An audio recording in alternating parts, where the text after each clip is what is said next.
పాకిస్తాన్ సరిహద్దుల్లో పేలులకు తెగబడుతుంది. బాంబు దాడిలో పూంచ్ జిల్లాలో ఒక సిక్కు సమాజానికి చెందిన ఇల్లు ధ్వంసమైంది. 4 చనిపోయారు. దాంతో పాటు గురుద్వారా గోడ దెబ్బతింది.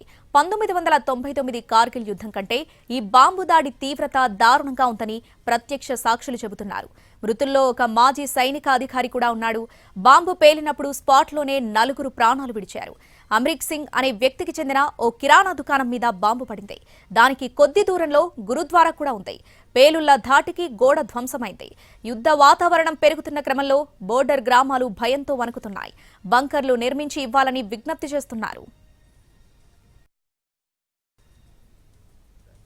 और लिहाजा गवर्नमेंट से यही अपील है। सिंदूर मिशन देखो सर, जो इन्होंने बदला लिया ठीक किया है, चलो नुकसान हुआ है, लेकिन हमारे सिख बिरादरी का यहाँ पे बहुत ही कीमती नुकसान हो चुका है।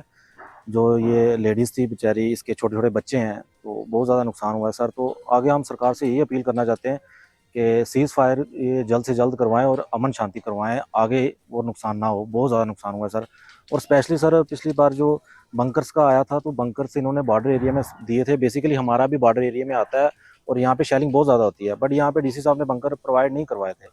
तो हम गवर्नमेंट से भी यही अपील करना चाहते हैं कि यहाँ पे जल्द से जल्द बंकर प्रोवाइड करवाए जाएँ और हमारे लोगों को सेफ किया जाए। और लिहाजा गवर्नमेंट से यही अपील है कि इनको जल्द से जल्द सेफ किया जाए और अमन शांति लाया जाए। फैमिली की हार्दिक सहायता की जाए। अभी नुकसान तो बहुत ज़्यादा हो चुका है, छोटे छोटे बच्चे हैं, और हम यही चाहते हैं इनकी सहायता जैसे जितनी भी हो सकती है इनकी सहायता की जाए। कोर्ट एरिया में है ये।